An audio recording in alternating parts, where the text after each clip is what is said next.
Congresswoman Tulsi Gabbard from Hawaii. She joins us from Washington, D.C. this morning. Congresswoman, thank you for joining us right now. Hello, George. Good morning. I want to begin. You've taken on the idea, you said running for president to end regime change wars. I wondered what you thought about that line from Governor Hickenlooper's speech that he said some Democrats are recoiling from past American foreign policy mistakes by looking to withdraw from our global leadership role. Does that apply to you? No, it doesn't. My focus has been coming from my experience. I enlisted in the Army National Guard after the terrorist attack on 9/11, served as a soldier for over 16 years and deployed twice to the Middle East. In Congress, have served for over 6 years on both the Foreign Affairs and the Armed Services Committee, and bring that experience to the forefront, where as president, I will end these counterproductive and wasteful regime change wars, work to end this new Cold War and nuclear arms race, recognizing how wasteful and costly these are, and take the trillions of dollars that we've been spending, would continue to spend, and invest those resources on serving the needs of the American people, things like healthcare, education, rebuilding our crumbling infrastructure, protecting our environment. There are many urgent needs here that we need to address, and we've got to get our priorities straight.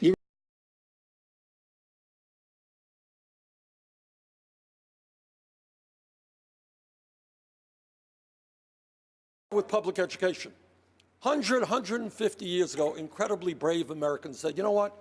Working class kids, low income kids should not have to work in factories or on the farms. Like rich kids, they deserve to get a free education. And that free education of extraordinary accomplishment was from first grade to 12th grade. The world has changed. This is 2016. In many ways, a college degree today is equivalent to what a high school degree was 50, 60 years ago. So yeah, I do believe that when we talk about public education in America today, in a rapidly changing world, we should have free tuition at public colleges and universities. That should be a right of all Americans. Bernie Sanders was, when he wanted to have Medicare for all and free college, and Hillary Clinton referred to those things as ponies. Everybody wants a pony. So they can't afford free college, but guess what they just did?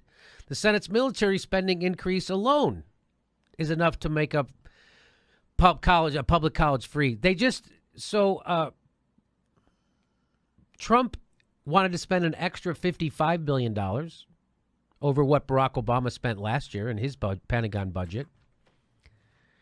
But guess what? Congress went ahead and they said, that's not enough, Trumpy. So they decided to spend $700 billion more dollars like that. $700 billion more dollars. Now, how much would it cost for free college? It would cost roughly, some people say $45 billion, some people say $65 billion. So let's say 65, take the high number. $65 billion. They could have had that like that. We could all have free college right now because... So those concerns about paying for all that stuff, those concerns were brushed aside Monday night as the Senate overwhelmingly approved an $80 billion annual increase, which turns out to be a $700 billion increase.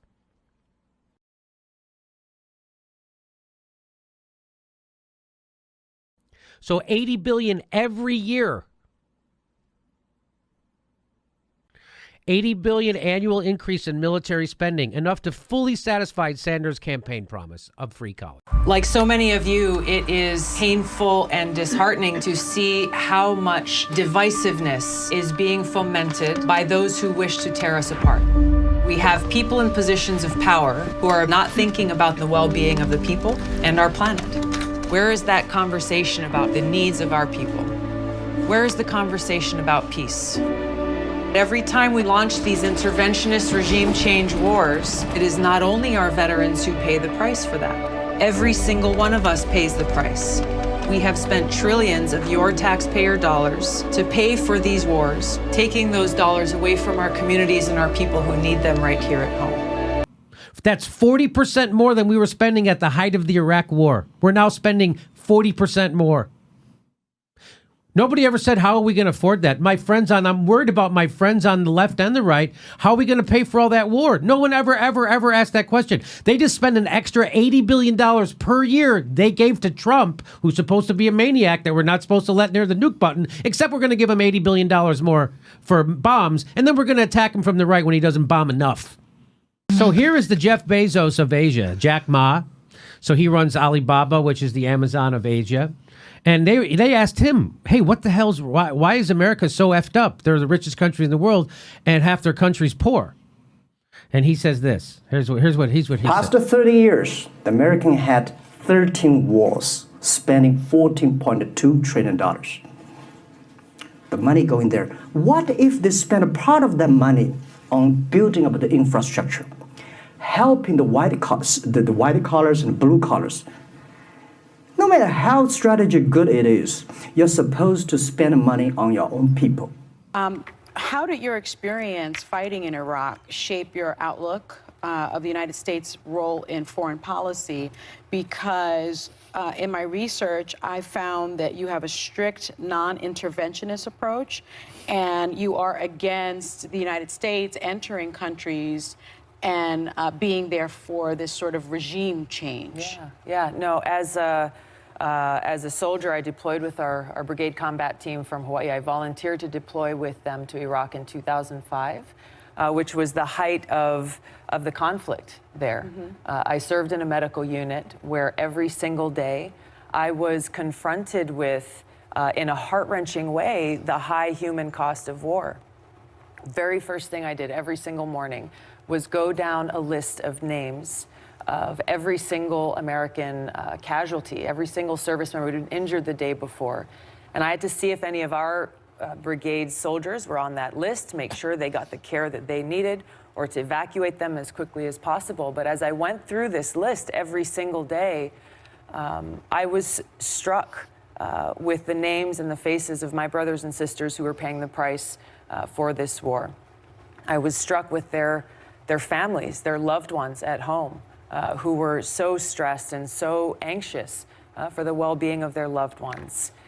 It is those experiences of understanding and knowing firsthand the cost of war, both on our service members, on our veterans, as well as the cost on the people in the countries where we intervene, as well as the trillions of dollars, our taxpayer dollars that are spent on waging these wars, dollars that are sorely needed to address the very real urgent needs of our families, our communities, our neighbors right here at home. You resigned your DNC post back in 2016 because you thought Hillary Clinton had a hawkish interventionist foreign policy. Does that apply to her colleague in the Obama administration, former Vice President Biden? We'll see what Vice President Biden's foreign policy vision is for this country. We may agree on some issues, disagree on others. The problem that I have seen is that across both Democrat and Republican administrations, and especially in this Trump administration, where right now he is leading us down this dangerous path towards a war with Iran. He says he doesn't want it. He says he doesn't want it, but the actions of him and his administration, people like John Bolton and Mike Pompeo, tell us a very different story.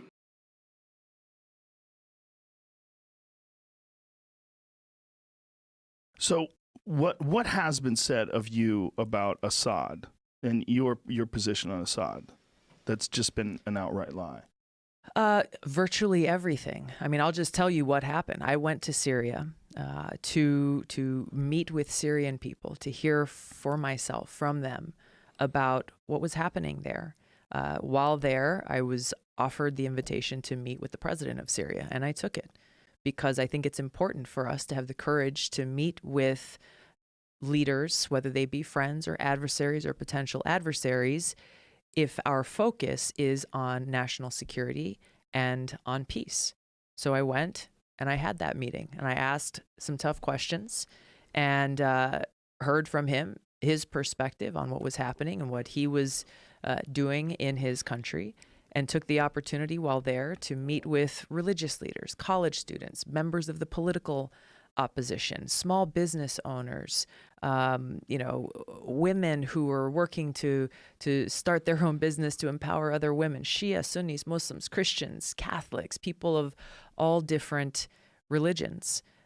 It is because of that and that meeting and my staunch opposition to regime change wars in Syria and in other countries that political opponents and others have chosen to try to smear me, my reputation, and my campaign, and to label me, as you said, she's a supporter of this dictator. Well, if you challenge their logic, you see how shallow it is, and there's really none there. And what's exposed is their refusal to engage on the facts and to stand behind why they continue to put the American people through these costly regime change wars and why they continue to wage these wars that are causing incredible suffering for people in different parts of the world. It also, when you're having these conversations, which are incredibly important globally, when you choose to distort people's positions like this, you're not helping anybody. No. You're making the whole thing more confusing. Yeah. So for someone like me who's on the outside, excuse me, and then has to watch all this go down, I have to go, well, why do you have reasonable people that make inaccurate statements about someone because they feel like if you don't refuse a meeting with Assad, there's something wrong with you, right? Yeah. Like to not want to be in the presence of this person. Yeah. Yeah. I mean, there's so much hypocrisy around this. A lot of these people are the same people who applauded President Obama when he first ran for president in 2008. When he caused some controversy at that time, saying, yes, he would meet with the leader of Iran without preconditions, that he would meet with leaders of other countries in that pursuit of national security and peace. Yeah. So why the double standard here that, okay, so in order to keep our country safe, in order to achieve peace, we're only going to meet with our friends and people who we agree with. That's not how you accomplish that mission. That's not how you accomplish security and peace. It doesn't make sense. No, it's like a social media version of running the world. I've decided to run and will be making a formal announcement within the next week. Representative Tulsi Gabbard, a Democrat from Hawaii, announced January 11th that she will run for president in 2020. The 37-year-old was the youngest person ever elected to Hawaii's state legislature when she was just 21. She was also the first Hindu member of Congress. Gabbard fought in Iraq with the National Guard before winning her 2012 congressional race in Hawaii's 2nd District. She serves on the House Foreign Affairs Committee and has been a critic of foreign military intervention. The U.S. must end its support for Saudi Arabia and stop waging interventionist wars that increase destruction, death, and suffering around the world. Some on the left view Gabbard skeptically. The Congresswoman has raised concern among Democrats in the past when she criticized Obama's strategy on Iran, ISIS, and Syria. The administration is misidentifying the enemy and their motivation. A small body of determined spirits. She resigned as vice chairwoman of the Democratic National Committee in 2015 to endorse then-presidential candidate Bernie Sanders. Gabbard was one of a handful of Democrats who met with President Trump during his presidential transition, reportedly to discuss a national security job in the administration. She also caused controversy and alienated some Democrats when she met with Syria's President Bashar al-Assad in 2017. I believe that if we profess to care for the Syrian people, if we want to end the suffering for them, we have to be willing to meet with whomever we need to. That's one thing that you have over them for sure, is that you understand from firsthand experience and sacrifice what it means to actually be in war and to be in combat. Yeah. Yeah. I mean, I still serve in the Army National Guard now over 16 years. I've deployed twice to the Middle East, and coupled with my experience in Congress, serving over 6 years on the Foreign Affairs and the Armed Services Committees.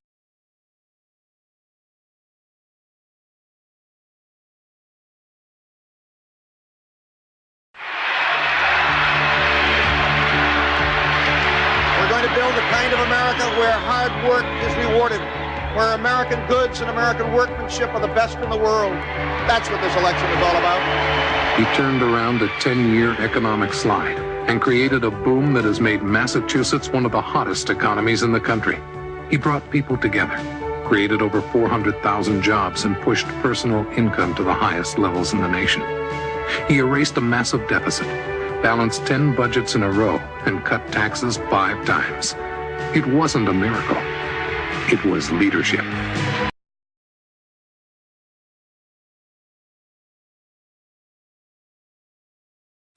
Michael Dukakis has opposed virtually every defense system we developed. He opposed new aircraft carriers. He opposed anti-satellite weapons. He opposed 4 missile systems, including the Pershing II missile deployment. Dukakis opposed the stealth bomber and a ground emergency warning system against nuclear attack. He even criticized our rescue mission to Grenada and our strike on Libya. And now he wants to be our commander-in-chief. America can't afford that risk. Teddy Roosevelt, 2019, has an economics degree, a business degree from the University of Minnesota system, and I've been watching the nightly news pretty much every day since 1975 because my mom believed in watching the news. And one thing I noticed in American politics is the media works with the political parties to push forward the candidates they want us to elect. I read about this in a 1990 book called Roadshow. And in this book by Roger Simon, it really just laid plain the fact that the media and the Democratic and Republican parties, they choose who our presidential candidates are. And you can see that effect if you go to MSN.com and Yahoo every day. I'll make a separate video in the future about how Pete Buttigieg is going to be 100% for certain the Democratic nominee in 2020. There's ample evidence out there. That's the candidate that the Democratic Party and the media supports. But meanwhile, there's other candidates the media would like us to consider, one being Kamala Harris. Here's a video from the second week of January 2019. Kamala Harris, she's cool because she dances to Cardi B and it went viral. And then Cory Booker, he's cool because he takes selfies with old ladies. Now, when Tulsi Gabbard announced she was running for president, she had 1 day of positive press coverage in the media. That was on a Thursday. 2 days later, Team Gabbard in disarray. The following Monday, Gabbard gets endorsement from David Duke. David Duke is a former Grand Wizard of the Ku Klux Klan. The following Thursday, the Russian propaganda machine that tried to influence our election is now promoting Tulsi Gabbard for president. Based on no evidence, by the way. None. No evidence. Jimmy Dore did a video about that. Just watch Jimmy Dore's video, how that was a made-up bunch of nonsense. The following Saturday, who do you want to be president in 2020? Oh, let's see. Biden, Booker. Biden haven't even announced yet. Warren, Gillibrand, Castro, Harris, Klobuchar. Tulsi's not mentioned. All right, great. Cory Booker, the cows want Cory because Cory Booker is a vegetarian. Cory Booker, he has run something because he was mayor of Newark. Amy Klobuchar announces she runs for president, and the media tells the people through their propaganda machine, Republicans like Amy Klobuchar. And then Amy Klobuchar and Biden met with Clinton. Kamala Harris is the next Ronald Reagan. Reagan was, whatever. Next. Be bold like Trump, Kamala Harris. Kamala Harris, despite miscubes, she gets little criticism from voters. Amy Klobuchar is good. She talks health care, etc. Beto O'Rourke is awesome. He sprints out of the gate. Tulsi Gabbard was not listed a single time in Yahoo or MSN's feed from the third week of February of 2019 till the Mueller report came out in early April of 2019. There was an 8-week gap when she was absent. The next time she was on Yahoo or MSN.com, I grabbed it. She said, hey, the Mueller report said Donald Trump didn't collude with Russia. That's a good thing for our country. She next appeared in the media this week, where she's bashing Trump's policy towards Iran, which I agree with Tulsi on.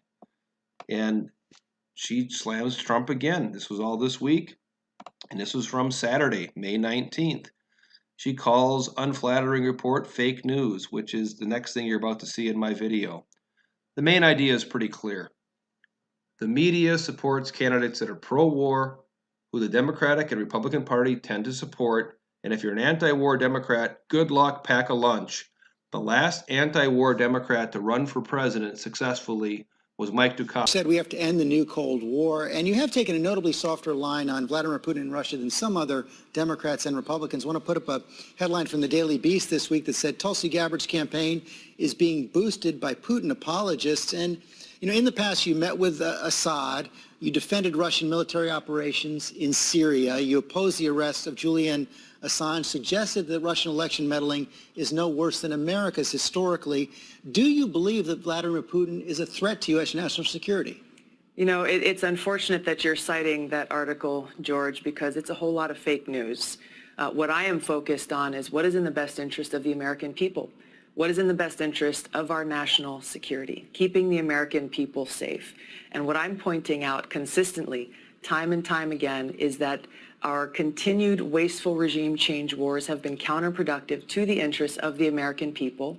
And the approach that this administration has taken in essentially choosing conflict rather than seeing how we can cooperate and work out our differences with other countries in the world has been counterproductive to our national many security. Democrats have been tougher on Vladimir Putin than President Trump. Do you think Democrats are taking too hard a line?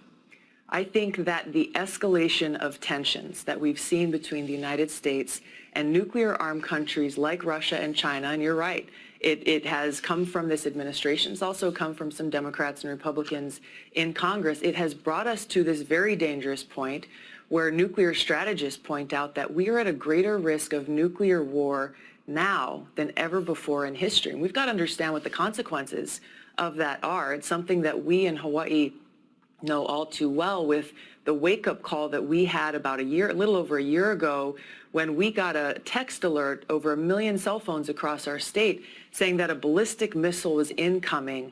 Seek shelter immediately. This is not a drill. This was terrifying for people all across our state because there was no shelter. And even though that turned out to be a false alarm, it points to the very real threat we face if we continue to go down this path of this new Cold War, ever-escalating tensions, and a nuclear arms race. And this is what I seek to change, to build relationships that are based on cooperation rather than conflict, de-escalate these tensions, work out the differences that we have, the problems that we have with other countries, and also recognize that in examples like denuclearizing the Korean Peninsula, we've got to be able to work with countries like Russia and China to be able to accomplish that objective to keep the American people safe. Congresswoman, thanks for your time this morning. Thank you. Now, as everybody knows, 65 years ago yesterday, the Supreme Court announced its landmark decision